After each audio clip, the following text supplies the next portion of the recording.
Bonjour à tous, c'est Intuitive Marlène. Alors je vous souhaite la bienvenue sur la chaîne et on se retrouve pour un nouveau tirage pour les Sagittaires. Donc si vous êtes Sagittaire de signe solaire, de signe lunaire ou si c'est votre ascendant, eh bien ce tirage est pour vous. Donc ce qu'on va faire, c'est qu'on va regarder les énergies générales, c'est un tirage collectif.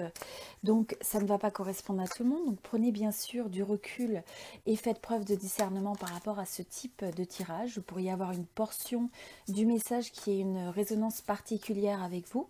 Je vous conseille aussi de regarder vos 3 signes et voilà, le plus important est de vous fier à la résonance puisque vous avez plusieurs signes aussi qui sont représentés dans votre thème astral. Alors, sinon, si vous souhaitez un tirage privé personnalisé, eh bien, je fais également des tirages vidéo ou des tirages par téléphone. Donc, je peux regarder une situation de couple vraiment de manière spécifique. Vous m'envoyez vos photos, vos dates de naissance et ensuite, je peux regarder la situation au niveau des sentiments, au niveau des actions probables d'évolution, au niveau également du conseil intuitif et du blocage potentiel sur cette relation. Voilà. Donc, excusez-moi, pour ceux qui sont intéressés, eh bien, je vous invite à regarder dans la description de la vidéo, vous avez mon site internet et vous avez mon adresse email qui s'affiche sur la vidéo. Bon, alors, je vais partager un peu avec vous ce que je ressens comme message pour ce groupe au niveau des Sagittaires. Alors, avant tout, je ressens des énergies qui sont bénévolentes, des énergies qui sont bénéfiques. Vous avez l'énergie de l'étoile. Et là, ce que je ressens comme message important, c'est le fait qu'il faut avoir confiance. Il faut avoir confiance, il faut rester optimiste par rapport au domaine sentimental. Ce qui est important, c'est cette énergie, vous avez envie de donner votre amour. Je ressens, c'est une énergie où il y a une forme de générosité, de don de soi, d'ouverture. Et à mesure que vous faites ça, ce que je ressens, c'est que c'est de toute façon la meilleure façon d'approcher le domaine sentimental. Donc je vois aussi voilà, une énergie, c'est une énergie optimiste. Hein. Vous avez, je ressens qu'il y a beaucoup de positivité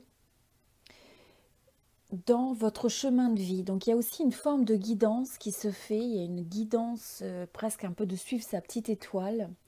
Vous pouvez recevoir aussi de la guidance et il y a vraiment, vous savez, un peu comme cette forme de synchronicité, vous avez des messages qui viennent sur votre chemin et qui sont censés vous aiguiller, vous parler, vous permettre de garder l'espoir sur quelque chose. Je ressens aussi que c'est important de trouver toutes les manières qui vous permettent de ressentir une forme d'inspiration au niveau du domaine sentimental. Alors que si vous êtes dans une relation, pour certains vous pouvez être dans une relation, et là ce que je ressens, c'est le fait de réinjecter quelque part presque le sentiment de magie, hein, ou de l'entretenir. Je ressens aussi que ça va être une période où une certaine forme d'introspection, d'essayer de prendre de la perspective sur les choses, prendre du temps pour soi. Hein, donc, en même temps, je vois qu'il y a une énergie, vous avez envie de donner beaucoup de vous-même.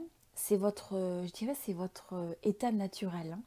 Vous avez envie de donner l'amour, vous avez envie de partager, la joie de vivre, un peu ce rayon de soleil avec ceux qui vous entourent. Et c'est ce que vous représentez aussi pour beaucoup. Et je pense que là, ce que je ressens, si vous êtes dans une relation, l'autre peut vous percevoir justement un petit peu comme cette personne à suivre ou qui est guidée naturellement. Mais ce que je vois, c'est que c'est important de respecter votre espace pour soit avoir une certaine forme de retraite sur le monde qui vous entoure, et ça inclut aussi des fois sa relation de couple ou son domaine sentimental. Donc c'est de trouver ce juste équilibre entre le fait de s'ouvrir aux autres et le fait de préserver son espace sacré pour arriver à faire soit la lumière sur les choses, allez peut-être avoir à vous poser des questions un petit peu plus existentielles sur ce qui vous tient vraiment à cœur, ce qui est important pour vous, peut-être là où vous en êtes dans votre parcours de vie au niveau du domaine sentimental. Et quelles sont, vous allez peut-être avoir certaines questions et pour ça il faut aussi, donc comme je vous disais, avoir ou créer même cet espace qui est favorable au fait de réfléchir. Réfléchir sur ce que vous voulez vraiment, sur le fait de vous connecter. Je sens que l'alignement, c'est un alignement par rapport à son âme, aux envies les plus profondes que vous avez. Parce que plus vous allez être aligné avec ce sentiment de vous dire, par exemple, quand je suis dans cette relation, je sens que c'est aligné avec mon parcours d'âme. C'est quelque chose de très important, c'est quelque chose qui va vous donner l'impression de vous réaliser. Et donc c'est important de vérifier que c'est le type, si vous êtes dans une relation, que c'est le type de ressenti que vous avez. Ou alors c'est d'avoir une forme de réflexion pour vous dire, bon, qu'est-ce qui aurait besoin de se passer pour me sentir un peu plus en alignement. Donc je ressens aussi que cette forme de réflexion, de perspective sur les choses, c'est aussi beaucoup de sagesse. C'est une capacité aussi à intégrer les leçons. Donc il y a peut-être des choses des fois qui sont difficiles au sein d'une relation, des choses qui marchent, des choses qui ne marchent pas, ou dans le domaine sentimental. Et si vous avez cette réflexion, ça vous permet de faire un constat et donc de vous réajuster. Et donc d'intégrer aussi les leçons de vie que chacune de vos expériences vous ont apportées, ou chaque phase même d'une relation vous ont apporté. Cette forme de compréhension sur soi. Donc je ressens l'importance du retour sur soi pour ensuite pouvoir... là vous avez un message où on vous dit, bon, c'est important de créer, de prendre l'action, d'y croire. Voilà, je ressens qu'il y a énormément ce message, l'importance d'y croire. Et si vous avez des fois des doutes, c'est de revenir vers vous pour vous poser les questions. Qu'est-ce qui vous fait douter? Qu'est-ce qui fait que vous avez peut-être un ressenti, quelque chose que vous avez... voilà, vous vous posez des questions. Et comment vous pouvez vous réajuster? Mais d'une manière qui est posée, qui est calme, qui est réfléchie. Je ressens aussi que c'est important, même si vous avez presque cette envie, je ressens que pour ce groupe, vous savez, parce que vous avez envie de donner de vous-même, vous avez envie de recevoir avec la même intensité et aussi rapidement. Donc pour vous, c'est l'évidence. Mais on vous dit que c'est important d'avoir aussi, de faire preuve de patience. Pour certains, vous avez en face de vous aussi des énergies justement qui sont un petit peu différentes. Vous pouvez être un peu presque introverti par exemple, et avoir une énergie en face de vous qui vous paraît un peu plus, excusez-moi, extraverti. Vous pouvez être un peu plus extraverti, ouvert, une capacité à s'ouvrir aux autres beaucoup plus facilement.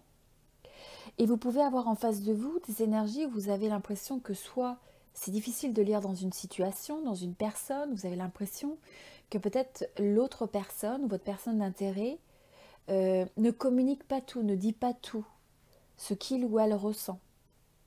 Donc il y a un petit peu cette... et en même temps, je ressens l'importance de lire les énergies, les émotions. On n'a pas besoin toujours de mettre de mots sur les choses pour ressentir. Donc je sens que vous êtes aussi très connecté intuitivement. Et c'est important justement de vous fier à cette intuition, à cette forme de guidance intérieure. Donc on vous parle de patience, on vous parle d'intuition, on vous parle d'écouter vos ressentis. Et notamment si vous avez affaire à quelqu'un en face de vous, comme je vous dis, vous avez peut-être l'impression que tout n'est pas dévoilé, il y a peut-être des choses où on se dit, tiens, cachées dans le sens, on a peut-être envie des fois que l'autre s'ouvre davantage. Donc vous n'avez peut-être pas affaire à quelqu'un que vous ressentez comme un livre ouvert dans cette situation, pour ce groupe. Je ressens aussi que de toute façon, vous avez des énergies favorables. Donc, on vous dit d'avoir confiance. Si pour certains, vous êtes dans une étape où vous avez été célibataire, peut-être aussi même pendant un moment, on vous dit que c'est important de protéger votre énergie, de penser à vous, de savoir ce que vous voulez. Donc cet alignement, comme je disais, du parcours d'âme et de vous dire, voilà, ça c'est ce que je veux, c'est ce que j'accepte dans une relation, ça c'est ce que je n'accepte pas. Donc c'est avoir cette capacité de comprendre ses besoins et ses envies et de les honorer. Pour certains, il y a besoin de communiquer ça avec un partenaire. Mais pour d'autres, si vous êtes, je pense aussi que pour d'autres, si vous avez été dans une étape de célibat, eh bien, j'ai l'impression qu'il peut y avoir un peu cette fin de cycle avec la possibilité de quelque chose qui se concrétise dans le domaine sentimental, avec une union qui a un potentiel, un vrai potentiel, parce que là, on a le pape, Donc c'est une relation ou c'est une connexion où chacun a aussi une certaine forme de maturité, a envie de s'engager, a envie de construire quelque chose. Pour d'autres, c'est le fait aussi qu'il peut y avoir cette notion de vouloir développer, de faire... alors attendez, je ressens un message pour certains. Il y a pu y avoir ce sentiment que on se dit pas toutes les choses, mais on a l'impression que ça, c'est presque un cycle qui pourrait se terminer, évoluer, et pour justement arriver à faire évoluer la nature de l'engagement. Alors pour certains, ça peut être se mettre en couple, tout dépend de l'étape dans laquelle vous êtes. Pour d'autres, ça peut même être une proposition, des fiançailles, ce genre de choses. Ou pour certains, c'est peut-être aussi quelque chose qui, comme je vous dis, qui consolide l'engagement. Donc ça peut être aussi d'acheter une maison, c'est quelque chose, un projet, une idée, une décision qui donne l'impression de consolider, de concrétiser la relation. Mais ce que j'aime beaucoup, comme je vous dis, j'ai l'impression que vous êtes protégé. Donc, vous évoluez vers des énergies qui sont favorables à l'union. À une union qui soit stable, où il y ait une forme d'enrichissement, aussi bien spirituel, de parcours de l'âme. Donc, ayez confiance que cette personne soit dans votre vie présentement. C'est de vous dire qu'il y a ces possibilités de transformation et d'évolution de cette relation. Et pour d'autres, ça peut être aussi le fait de vous dire, bon, ça peut être aussi d'accepter dans une certaine mesure. Alors pour certains, c'est aussi d'accepter le fait d'être peut-être célibataire de manière momentanée, hein, de se retrouver dans une forme de célibat. Mais il y a une forme de protection dans ça. Il y a aussi un but, il y a un objectif, et c'est celui de vous faire évoluer d'un point de vue de votre parcours d'âme, de votre parcours spirituel. Et là, ce que je ressens, c'est que ça vous reconduit, où il y a un retour vers soi, où on vous dit c'est important finalement de consolider qui vous êtes, ce que vous avez envie d'entreprendre, ce qui vous tient à cœur, et de ne pas voir ça comme un manque, de ne pas voir ça comme un échec. À partir du moment où vous allez être sur ces énergies-là, vous allez avoir quelque chose de beaucoup plus guidé. Et dites-vous que la personne qui est destinée à rentrer dans votre vie, avec des énergies beaucoup plus sérieuses, beaucoup plus engagées, aussi où il y a un échange beaucoup plus constructif et profond, rentrera dans votre vie au moment opportun. Donc pour certains, voilà, il y a une phase qui se termine, qui peut amener aussi une forme de célibat, mais c'est de voir aussi de la richesse aussi dans cette expérience. Même s'il y a des aspects de ça qui sont difficiles, il y a aussi une richesse parce que dans cette évolution personnelle, il y a ce potentiel de transformation et de réalignement vers une union, une relation, un couple qui soit beaucoup plus, qui corresponde davantage à ce que vous recherchez. Donc vous avez les énergies aussi du 3 de Denis, et donc ce que je ressens avec ça, c'est il faut apporter cette émulation, il faut continuer à bouger, à avoir cette synergie, prendre l'action, et pour certains il y a une troisième énergie, donc il y a soit un constat à avoir, il faut continuer à avancer, à entreprendre, prendre des décisions et donc apporter le mouvement. L'énergie du mouvement est importante. Voilà, donc c'était le tirage pour les Sagittaires. Si vous êtes intéressé par un tirage privé personnalisé, comme je vous disais, eh bien, vous pouvez me contacter. Vous avez mon adresse email qui s'affiche sur la vidéo, contact @intuitivemarlène.com. Vous avez aussi mon site internet dans la description de la vidéo et vous pouvez commander directement votre tirage sur mon site. Donc vous avez un lien dans la description, comme je vous disais, pour acheter soit un tirage vidéo ou un tirage par téléphone, dépendamment de vos besoins. Et voilà, donc ça me fera plaisir de vous guider sur un tirage sentimental, mais aussi professionnel, quel que soit le domaine où vous ressentez le besoin d'un conseil intuitif. Donc voilà, si vous découvrez la chaîne, eh bien, je vous invite à vous inscrire et aussi à appuyer sur la petite clochette, comme ça vous serez notifié à chaque fois qu'il y a des nouvelles vidéos. Et pour tous ceux qui sont déjà présents sur la chaîne depuis un moment, eh bien, merci à tous pour votre soutien, pour votre présence. Merci pour vos j'aime, vos petits commentaires. Ça me fait toujours plaisir de vous lire. Et puis, je vous dis à très bientôt. Je vous souhaite beaucoup d'amour et beaucoup de bonheur. C'était Intuitive Marlène.